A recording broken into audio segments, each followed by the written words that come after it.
మరియు అదేవిధంగా జవాబు దానికి ఎన్పిఏడిఓ జనరల్ సెక్రటరీ నల్గొండ సీనన్న గారికి మరియు రాపూర్ భాస్కర్ గారికి, అదేవిధంగా డాక్టర్ గారు మరియు భాస్కరాచారి మరియు రమేష్ గారికి, నా యొక్క విద్యార్థులందరికీ ప్రత్యేక ధన్యవాదాలు, శుభాకాంక్షలు తెలియజేస్తున్నాం. ఎందుకంటే ఎన్పిడిఓ మంచి కార్యక్రమం, ఈ ట్యాబ్లు మీ యొక్క పిల్లల భవిష్యత్తుకు మ్యాథ్స్ అండ్ సైన్స్ ఇప్పటి విధానం టెక్నాలజీ వాటి ద్వారా చాలా మీరు యొక్క అమూల్యమైన విద్య అభ్యసించుటకు అనుకూలమైనటువంటి ఎంతో ఖర్చుతో కూడుకున్నటువంటి మరి పరికరాలు ఈరోజు మన కమిషనర్ గారి చేతుల మీదుగా ఎన్పిడిఓ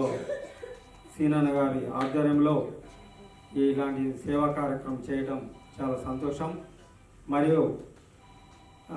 అదేవిధంగా మన కమిషనర్ గారు చాలా సంవత్సరాల సంధి దివ్యాంగులు అన్ని జిల్లాల దివ్యాంగుల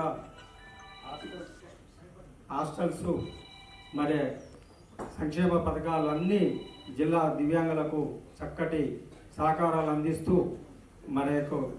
సేవలు అందిస్తున్నటువంటి మేడం గారికి, మరి రాపూర్ భాస్కర్ గారు కూడా పేద కుటుంబాల వారిని నేను ఒక 20 years బ్యాక్ కూడా చూడటం, ఒక లైవ్లో తీసుకుపోవడం జరిగింది. పేదవారి పక్షాన వివక్షకు గురి అయితే దివ్యాంగుల పైన పేదవాళ్ళ పైన అయితే ఎన్నో సామాజిక సేవల కేసులను పరిష్కారం చేసి వారికి తగు న్యాయం చేసేందుకు కృషి చేసేటువంటి మానవుడు మన ముందు ఉన్నాడు. అదేవిధంగా డాక్టర్ గారు కూడా అందరూ కూడా సేవా ఉదయంతో ఈ చక్కటి కార్యక్రమం తీసుకొచ్చి సేవ చేస్తున్నటువంటి ఎన్పిడిఓ గారికి, దీని యొక్క అధ్యక్షత వహించిన సీనన్న గారికి ప్రత్యేక ధన్యవాదాలు తెలియజేస్తూ ఈ అవకాశం ఇచ్చినందుకు ధన్యవాదాలు తెలియజేస్తున్నాను.